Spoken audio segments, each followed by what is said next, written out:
એમાં ગુજરાતમાં ચૂંટણી જે લડવાનો ઈરાદો કર્યો એ પ્રોપર કર્યો છે. કોંગ્રેસમાં તાકાત નથી ભાજપાને હરાવવાની. અમદાવાદ મ્યુનિસિપલ કોર્પોરેશનમાં માત્ર 21 સીટ ઉપર કેમ તમે તમારા પ્રતિનિધિ ઊભા રાખ્યા? પબ્લિક आज बैरिस्टर असदुद्दीन ओवैसी साहब के साथ जाना चाहती थी. પહેલીવાર ગુજરાતની ચૂંટણીમાં આમ આદમી પાર્ટી અને એઆઈએમઆઈએમ પણ મેદાનમાં છે અને બીજેપી કોંગ્રેસ સિવાય લોકોને એક ત્રીજો વિકલ્પ આપી રહ્યા છે. અત્યારે આપણી સાથે એઆઈએમઆઈએમના વારિસ પઠાણજી જે સાંસદ છે તે અત્યારે ઉપસ્થિત છે. વાત કરવાના છે ગુજરાતના કોર્પોરેશનના ઇલેક્શનને લઈને. સર, તમારું ગુજરાત તકમાં સ્વાગત છે. Thank you. સર, એ કહો કે ગુજરાતમાં ઇલેક્શન લડવાનો પ્લાન કઈ રીતે બનાવ્યો તમે? એ જો અમે લોકો ડેમોક્રેટિક કન્ટ્રીમાં રહીએ છીએ, સંવિધાનનું પાલન કરીએ છીએ અને ડેમોક્રેસીમાં બધાને રાઈટ છે કે તમે ઇલેક્શન ચૂંટણી લડી શકો છો. તો અમારા જે પાર્ટીના પ્રેસિડેન્ટ છે બેરિસ્ટર અસદુદ્દીન સાહેબ, એની વાત થઈ બીટીપીના પ્રેસિડેન્ટ છોટુભાઈ વસાવા સાહેબ સાથે અને ડિસાઇડ કર્યું કે આપણે ગુજરાતમાં આ વખતે જે કોર્પોરેશનનો ચૂંટણી છે એમાં ભાગ હિસ્સા લઈશું. તો અમે આવ્યા. અઠવાડિયા પહેલાં તમે જોયું હશે કે અમારા જે પ્રેસિડેન્ટ છે બેરિસ્ટર અસદુદ્દીન સાહેબ આવ્યા. અમે એક પબ્લિક મિટિંગ કરી અમદાવાદમાં. અમે ભરૂચ ગયા. ભરૂચમાં છોટુભાઈ વસાવા સાહેબ સાથે એક પબ્લિક મિટિંગ કરી. અમે મોડાસા અને બધી જગાઓ પર અમોને પબ્લિકનો વિશ્વાસ હાસિલ થઈ રહેલો છે. એટલે અમને લાગે છે કે એમાં ગુજરાતમાં ચૂંટણી જે લડવાનો ઈરાદો કર્યો એ પ્રોપર કર્યો છે, રાઈટ ટાઈમ પર કર્યા છે. તો લડી રહેલા છે હવે.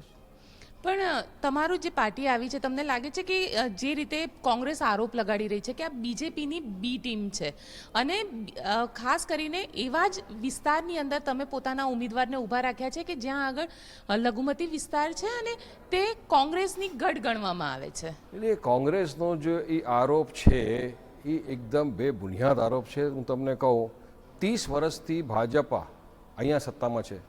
અમે તો નહીં લડ્યા ચૂંટણી, અહીંયા કોંગ્રેસ હતી એની સાથે. 15 વર્ષ સુધી એ બીજેપી કોર્પોરેશનમાં છે, અમે નહીં લડ્યા. તો કોંગ્રેસમાં તાકાત નથી ભાજપાને હરાવવાની, એટલે એ લોકો અમારા ઉપર ઇલ્ઝામ લગાવ્યા છે. તો તમે જો કહો અમને B team, C team, D team, પણ અમે લડીશું ચુનાવ. હવે અમે લોકો એક વિકલ્પ, એક ઓપ્શન તરીકે અહીંયા આવ્યા છે. આ સુધી તમને જોયું હશે કે જે ઇલેક્શનના દિવસ જે લોકો વોટ ડાલવા જઈએ છે એને પાસે બે જ બટન દેખાવતા હતા, એક ભાજપા, કોંગ્રેસ. અત્યારે એ લોકો પાસે એક ઓપ્શન છે એમઆઈએમ, અને અમારી માટે પબ્લિક પૂરા હિન્દુસ્તાનની પબ્લિક અમારી સાથે છે. તમે રિસન્ટલી આપને દેખા. લેકિન એક સીધા સવાલ હે, તમે એમ કહી રહ્યા છો કે આખા હિન્દુસ્તાનની પબ્લિક તમારી સાથે છે, તો અમદાવાદ મ્યુનિસિપલ કોર્પોરેશનમાં માત્ર 21 સીટ ઉપર કેમ તમે તમારા પ્રતિનિધિ ઊભા રાખ્યા? फर्स्ट टाइम लड़ रहे हैं तो फर्स्ट टाइम चुनाव लड़ने के लिए वक्त भी कम है. तो पार्टी ने ऐसा डिसाइड किया कि इस टाइम 21 कैंडिडेट्स यहाँ पे लड़ाएंगे. हम भरूच में छोटूभाई वसावा साहब के साथ में वहाँ पे कैंडिडेट साथ में मिलकर लड़ा रहे हैं. गोधरा में लड़ रहे हैं हम लोग मोडासा में लड़ रहे हैं चुनाव. तो इस पर पार्टी ने जो फैसला किया है सोच समझ के कि हमको इतनी जगह पे इतनी सीटों पे लड़ना है. अभी तो शुरुआत है. आज हम एक बीज बोएंगे, कल फल उगेगा. तो आने वाले जो लोग हैं जिनको इतने बरसों से एक सिर्फ वोट बैंक की तरह इस्तेमाल किया, उनका काम नहीं किया, तो उनको आगे आगे दिखेगा कि तरक्की क्या होती है, किस तरह से सरकार से काम लिया जाता है, किस तरह से लोगों के विश्वास के ऊपर खरा उतरा जाता है. तो लड़ेंगे आगे, और भी वक्त बहुत है. तो पार्टी ने फैसला किया इतना लड़ेंगे और इंशाल्लाह हमको कामयाबी मिलेगी इतनी सीटों पर भी. लेकिन एक चीज़ आपको पूछना चाहते हैं कि 2002 के बाद का जो गुजरात का माहौल है, और उस माहौल में आपको लगता है कि गुजरात के लोग एआईएमआईएम पे भरोसा करके वोट देंगे? देखिए, बिल्कुल देंगे. आपने फिलहाल देखा होगा कि हम महाराष्ट्र के अंदर चुनाव लड़े, जैसे मैं जीता, इम्तियाज़ जलील जीते, उसके बाद में एमपी बने इम्तियाज़ जलील साहब, वहाँ से चुनाव लड़के. रिसेंटली आपने देखा बिहार के अंदर हम सिर्फ सीमांचल की एक जगह से लड़े, जहाँ से हमारे 5 एमएलए जीत कर आए. तो पब्लिक के पास अब तक ऑप्शन नहीं था. कांग्रेस थी, कांग्रेस बस सत्ता सोचती थी कि नहीं ये हमारा ही वोट बैंक है, हमको ही वोट दो, वोट को हमारा जागीर समझ लिया था, मगर लोगों के लिए कुछ काम नहीं किया. आज बिहार का एग्जाम्पल आपके सामने, महाराष्ट्र का एग्जाम्पल आपके सामने, और हैदराबाद जीएचएमसी का जो चुनाव हुआ था उसमें हमारी पार्टी के 51 कैंडिडेट्स थे, 47 जीत कर आए, 87% स्ट्राइक रेट आए. किसी पार्टी का नहीं होता ये.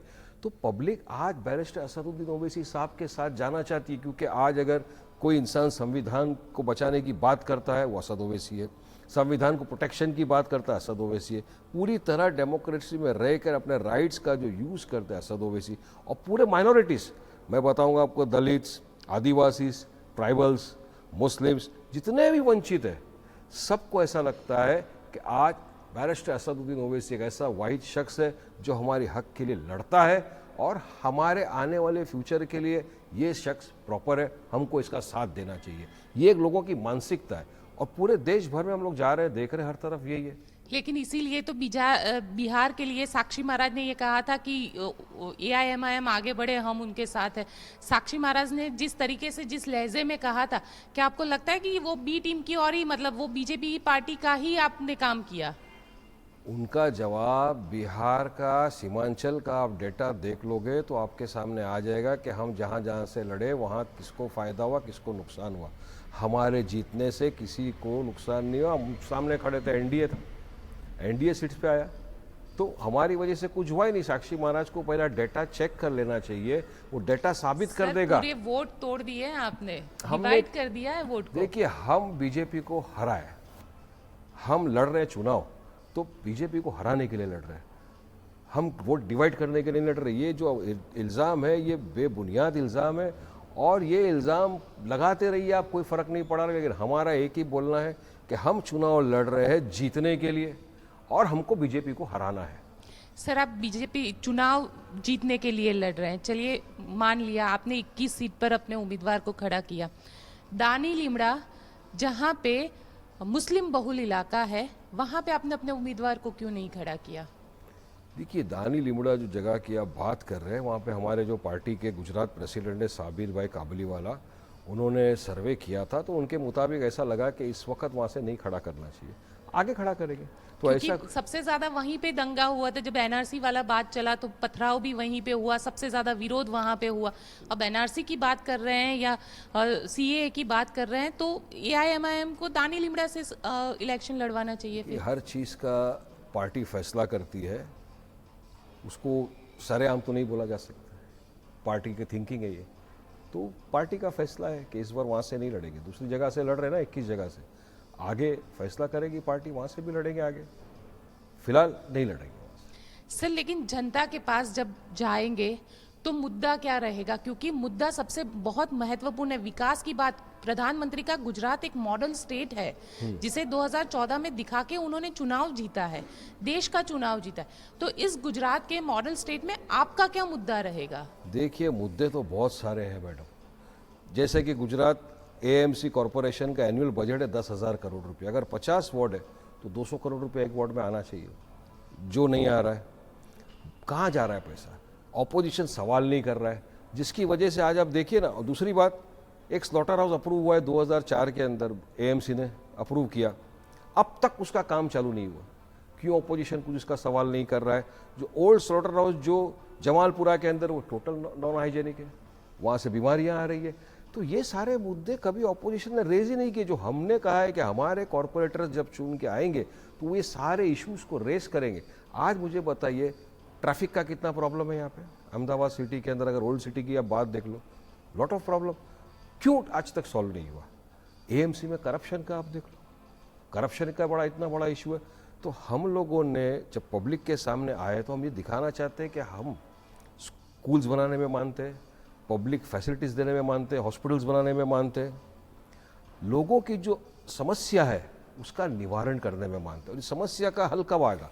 जब ऐसे लोग जीत कर कॉरपोरेशन में जाएंगे, जो सरकार की आंख से आंख मिलाकर बात करेंगे, अपनी बातों को रखेंगे, अपनी बातों को मनवाएंगे, फंड पास कराएंगे और लोगों का काम करके देंगे, तभी तो जाके कुछ लोगों को लगेगा हाँ हमने काम किया।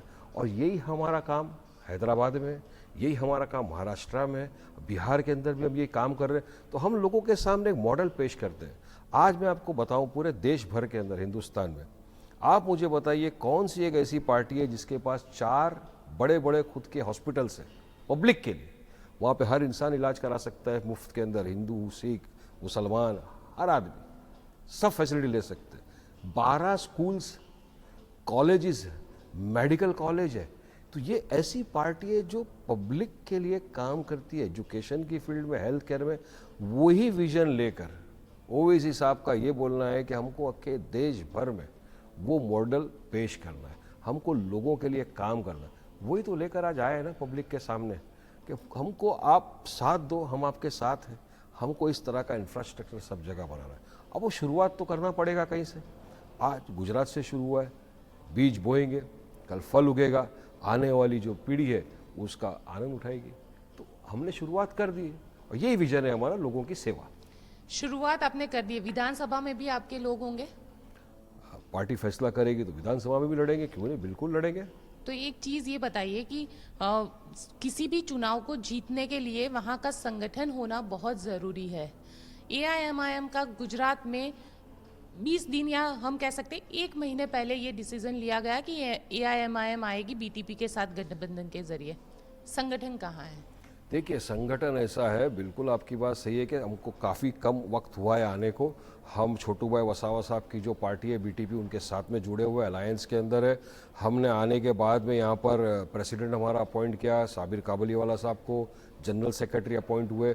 और आज आपको जानकर ये होगा कि 15 दिनों के अंदर हम गोधरा में, मोडासा में, अहमदाबाद में, ये सब जगहों पे अपनी ऑफिस हमने बनाए, लोगों को वहाँ का इंचार्ज बनाया और काम कर रहा है। तो संगठन तो जुड़ता जाएगा, जुड़ता जाएगा। मैं अकेला ही चला था राह जाने मगर लोग मिलते गए, काफिला बढ़ता गया। तो यही हम लोग करेंगे, आगे बढ़ेंगे। स्टार्ट किया है ना, जैसा मैंने बताया, हमने चालू किया है, शुरुआत की है और मुझे यकीन है कि हम इंशाल्लाह ताला इसमें कामयाब होंगे। यहाँ पे अहमदाबाद, गोधरा, मोडासा, तो 22 तक संगठन बनकर तैयार हो जाएगा?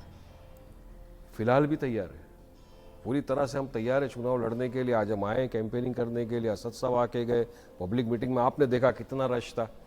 बड़े बड़े जब लीडर्स आते हैं उनमें इतना रश नहीं होता जितनी असद साहब की सभा में इतना रश था। रिवर फ्रंट पे जो रखे थे, भरूच में इतनी पब्लिकों की मोहब्बत हमको मिली। वापस भी आएंगे असद साहब, अपनी पब्लिक मीटिंग करेंगे, जलसा करेंगे और लोगों की मोहब्बत है। लोग बुलाते कि नहीं, हमको आई है असद में, हमारी भी आवाज़ बनी, हमारे लिए भी लड़ी। आएंगे, लड़ेंगे, डेमोक्रेसी के अंदर संविधान के दायरे में रहकर अपने हक की लड़ाई लड़ते रहेंगे। उस दिन मैंने ओवैसी साहब को भी ये सवाल पूछा था कि प्रधानमंत्री का ये गृह राज्य, अमित शाह का ये गृह राज्य, उन्हीं के गृह राज्य में एआईएमआईएम आई है, वजह? ये मैं भारत का एक वासी हूँ, संविधान पूरे भारत के लिए, इसमें एक स्टेट गुजरात भी है। गुजरात किसी एक का नहीं हो सकता, गुजरात हम पूरे देशवासियों का है। हम लोग यहाँ पे आए लड़ने के लिए और इत्तेफाक से मैं भी गुजरात का हूँ। आपको હું પણ ગુજરાતનું પોતે છું, મારા પેરેન્ટ્સ ખંભાતના હતા, પણ હું બોર્ન એન્ડ બ્રોટ અપ મુંબઈમાં થયો એટલે આપણી ગુજરાતી પણ એટલી પ્રોપર નહીં, પણ હું ગુજરાતનો છું એટલે તમે કહી શકો છો તમે પણ ગુજરાતના છો તો તમે ગુજરાતથી લડી રહેલા છો, પણ નહીં, હું પોતે એક ભારતીય છું પહેલાં, એને મારે ગર્વ છે ભારતીય પરવાનો અને સંવિધાનની રાખું જ વાત। સંવિધાનમાં રહીને સંવિધાને જે મારા અધિકાર આપ્યો છે એ અધિકારથી અમે લોકો અહીંયા આવ્યા છે અને ડેમોક્રેટિક કન્ટ્રી છે ચુનાવ લડવામાં। જેટલો અધિકાર મોદી અમિત શાહે છે વાત રાખવાના, એટલો જ અધિકાર સંવિધાને વારિસ પઠાણને પણ આપ્યો છે। હું પણ મારી વાત રાખી શકું છું, એટલો અધિકાર મને પણ છે। પણ લાગશે કે મોદી અને અમિત શાહના ગૃહ રાજ્ય ગુજરાતની અંદર એઆઈએમઆઈએમ ને ટિકિટ મળશે, જીતશે ઇલેક્શન? ઇન્શાલ્લાહ તમે જોજો, રિઝલ્ટ આવશે, રિઝલ્ટ તમારી સામે હશે અને મને ખાતરી છે, યકીન છે, ઉમ્મીદ છે અને ઇન્શાલ્લાહ અમે લોકો ગુજરાતમાં જીતીશું। તમારી સામે રિઝલ્ટ આવશે, ભારી માર્જિનથી અમારા કેન્ડિડેટો ગુજરાતમાં જીતશે। પણ એવું કેમ છે કે તમારા ઘણા કેન્ડિડેટ એવા છે જેને કોંગ્રેસે ટિકિટ ના આપી એટલે એઆઈએમઆઈએમમાં જોડાઈ ગયા? નહીં, એવું નહીં, એવું નહીં। કેટલાક લોકો અમારી પાસે કોંગ્રેસ છોડીને આવ્યા છે। હવે જે સાબિરભાઈ કાબલીવાલા છે એ તો કોંગ્રેસના એમએલએ હતા એમને પહેલા, પણ એ એક પણ આવી સમયે ગયા। ટિકિટ નહોતી આપી અને એ કોંગ્રેસથી નારાજ ચાલતા હતા। એ તો કોંગ્રેસથી નારાજ તો દેશ છે, તો બધા આવી રહેલા છે એમઆઈએમ પાસે। અમારી પાસે બધા લોકોએ કોન્ટેક્ટ કરેલા છે, બધાએ આ અવાજ, અમારો દિલ ઓપન છે, આવો, અમારો દિલ બહુ મોટું છે, આપણા ભારત દેશ જેવો મોટો અમારો હૃદય છે, આવો તમે, અમે તમારા સાથે મળીને કામ કરીશું, અમે ભારતને મજબૂત કરીશું, અમે સંવિધાનને મજબૂત કરીશું અને સંવિધાનના દાયરામાં રહીને આપણી વાત રાખીશું અને આપણા હકની લડાઈ લડીશું। ચલો, આ હતા વારિસ પઠાણજી, જેમને કીધું કે આ વખતે જે કોર્પોરેશનનું ઇલેક્શન છે તેમાં એઆઈએમઆઈએમને ચોક્કસથી જીત મળશે। આપને અમારો આ રિપોર્ટ કેવો લાગ્યો તે અમને કોમેન્ટ બોક્સમાં જઈને જરૂર કહેજો અને અમારી ચેનલ ગુજરાત તકને સબસ્ક્રાઇબ કરવાનું ભૂલશો નહીં.